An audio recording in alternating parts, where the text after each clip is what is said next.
बहनों और भाइयों, सपा हो या बसपा, कांग्रेस हो या फिर इनका इंडी गठबंधन, ये सब एक ही थैले के चट्टे बट्टे हैं। याद रखना, ये लोग राष्ट्रीय अस्मिता के साथ खिलवाड़ करने वाले लोग हैं। ये लोग राष्ट्रीय अस्मिता के साथ खिलवाड़ करने वाले लोग हैं। ये कांग्रेस और समाजवादी पार्टी ने तो बाबा साहब भीमराव अंबेडकर का भी अपमान किया था। याद करिए, इन लोगों ने लोह पुरुष सरदार वल्लभ भाई पटेल का भी सम्मान नहीं किया। ये लोग देश के अंदर आतंकवाद भड़काने का काम कर रहे हैं। अभी हाल ही में आपने देखा होगा, जम्मू कश्मीर विधानसभा ने एक प्रस्ताव पारित किया है, कश्मीर में धारा 370 फिर से बहाल करने का। बहनों और भाइयों, कश्मीर में धारा 370 का मतलब आतंकवाद की वापसी। भारत, नया भारत, मोदी जी के नेतृत्व में इसको कतई स्वीकार करने को तैयार नहीं है।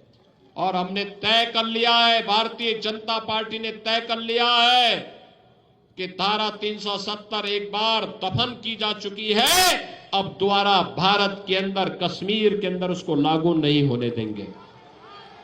एक देश में एक प्रधान, एक विधान और एक निशान, यही चलेगा, यही चलेगा। इस भाव के साथ आज हम कार्य कर रहे हैं। मैं पूछना चाहता हूं इंडी गठबंधन के सपा और कांग्रेस से,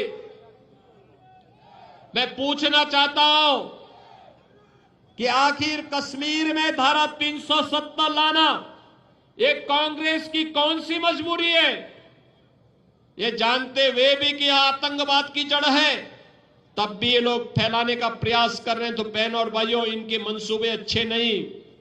इससे पहले ये सफल हो, इन्हें बेनकाब किए जाने की आवश्यकता है। हम लोगों का ये मानना है, मोदी जी के नेतृत्व में हमने तो एक बात माना है कि सरकार का मतलब समाधान होता है, सरकार का मतलब समस्या नहीं होती।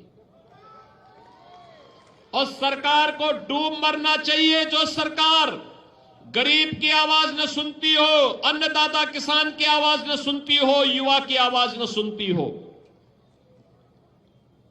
सरकार का मतलब समस्या के सामने लाचार होना नहीं, सरकार का मतलब होता है समस्या को चुनौती के रूप में स्वीकार करके उसको हमेशा के लिए उखाड़ फेंको, समाधान का रास्ता निकालो।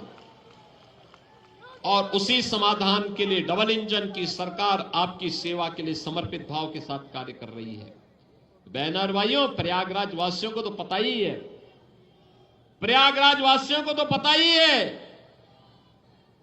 कुंभ 2019 कैसे हुआ था। 13 और 7 में भी कुंभ हुए थे, तब की दुर्व्यवस्था, तब की अराजकता किसी से छुपी हुई नहीं थी। और 2019 में प्रयागराज कुंभ क्या भव्य था, क्या दिव्य था। भव्यता, दिव्यता, सुरक्षा, सुव्यवस्था और स्वच्छता का जो मानक गढ़ा था प्रयागराज कुंभ, ये डबल इंजन सरकार की सोच है। प्रयागराज वैश्विक मंच पर छा गया था। उस समय मेरी टीम के हिस्से थे आज भी डिप्टी सीएम श्री केशव प्रसाद मौर्य जी, सिद्धार्थनाथ सिंह जी स्वास्थ्य मंत्री थे, नंदी जी हमारी सरकार के मंत्री आज भी है, श्रीमती रीता बहुगुणा जोशी जी, प्रोफेसर रीता बहुगुणा जोशी जी, सांसद के रूप में श्रीमती केसरी देवी पटेल जी, ये सभी लोग हमारे विधायक गणों में हर्षवर्धन वाजपेयी, और ये सभी लोग उस अभियान के साथ जुड़ करके इन्होंने प्रयागराज कुंभ को सफल बनाने के लिए अपनी पूरी ताकत लगाई थी। और प्रयागराज कुंभ एक नया मानक गढ़ा था। और बहनों और भाइयों, आज आप सबका मैं आह्वान करने के लिए यही आया हूं। प्रयागराज जब नई पहचान के साथ वैश्विक मंच पर लहराता हुआ दिखाई दे रहा है, जब प्रयागराज कुंभ 2000 महाकुंभ 25 दस्तक दे चुका है, 13 जनवरी से 26 फरवरी तक ये महाआयोजन होने जा रहा है, तब एक युवा और जुझारू विधायक फूलपुर को मिलना ही चाहिए, और वह दीपक पटेल के रूप में भारतीय जनता पार्टी, अपना दल निषाद पार्टी, इन लोगों ने आपको दिया है।